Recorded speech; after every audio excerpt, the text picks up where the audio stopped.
که څه هم په تیر شوي لسیزو کې د ښځو او نجونو په تعلیم، روغتیا، مدني او سیاسي فعالیتونو کې د ډیر پرمختګ دعوې شوې، خو د مدني ټولنې فعالین او قانونپوه خلک وایي په جنګ ځپلو سیمو کې اوس هم داسې دودونه او ټولنیزې مسلې لا هم شته چې ښځې د جنسي تاوتریخوالي سره مخ کړي دي، او په دې کې د ماشوم یا کم عمره جنو ودونه، جنسي تیری، په زور سره حمل جوړول او بیا د هغې سقط کول شامل دي. د مدني ټولنې فعال او د ویمن ډیموکراټک فرنټ ګوند د خیبر پښتونخوا صوبې ویاند نرګس افشین خټک وایي د دغه تشدد په مخنیوي کې تر اوسه ریاست او ریاستي ادارې ناکامې پاتې شوې، او زیاتوي که څه هم په دغه لړ کې قوانین جوړ کړی شوي دي خو په هغې پوره عمل نه کیږي. نیشنل اسمبلی کې د ښځیناو په حقله چې کوم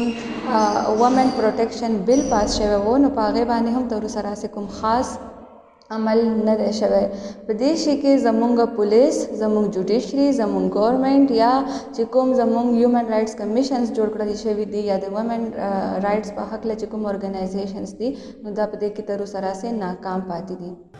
ډیره اسماعیل خان بارکی وکیله او د ښار په نوم د بشري حقوقو غیر دولتي سازمان سره کار کوونکې سونیا نور مروت وایي د ښځو په وړاندې د جنسي تاوتریخوالي بېلابېل علتونه دي چې پکښې د غیرت په نوم وژنې، د ماشومو یا کم عمره جنو ودونه یا بیا په سوره کې ورکول شامل دي. همداراز د معاش لپاره د ښځو عزتونه هم خرڅول کیږي، او که یو خاوند خپله ښځه خوښه نه وي بیا که حمل جوړ شي نو خاوند یې په زوره بیا هغه حمل سقط وکړي. سونیا نور مروت وایي داسې قسمه زنانه د ټولنیزو مسالو له امله ژغ نشي کولی او نه عدالتونو ته د انصاف لپاره مخه کوي. کومه فیمیلز موږ ته راځي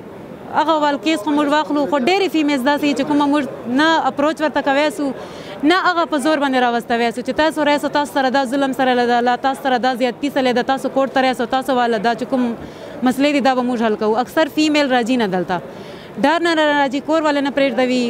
ورونه نه پرېږدوي، پلاران نه پرېږدوي، معاشره نه پرېږدوي. اول خو موږ والا معاشرې چې دغه ډېر زیات غټ کردار ده. په ډیره اسماعیل خان های کورټ بار کې یو بل وکیل اختر سعید وویل په جنګ ځپلو سیمو کې د ښځو پر وړاندې جنسي تاوتریخوالی د بشري حقوقو تر ټولو لویه مسله ده. هغه وویل که څه هم قبایلي ضلعې په صوبه کې شاملې کړای سوې، خو د علاقایي دودونو له امله د هغه ځای زنانو عدالت ته د انصاف لپاره رسایي نه کیږي. زیاته کړه دا د حکومتونو کار دی چې په دې اړوند خبرې وکړي چې قانون جوړ کړي، خو بیا هغه عملي کیږي ولې نه. د وکیل اختر سعید په خبره د ښځو د جنسي تاوتریخوالي مخنیوي کې سیمه ییز دودونه او ټولنیزې مسلې یو لوی خنډ دی، او زیاته کړه په دې کې ځایي میډیا او دیني عالمان د ښځو د حقوقو آګاهۍ کې مهم کردار ترسره کولی شي. فورس سیکشوال هراسمنټ کېږي، فورس میرج کېږي، دا چې کوم سواره دا خبره شته، نو دی له پکار دی چې عدالت ته راشي او عدالت ته هم راځي، پولیس له هم راځي، دا شی کم دی، د دې زیاتول پکار دی او د دې لپاره اویرنس دی.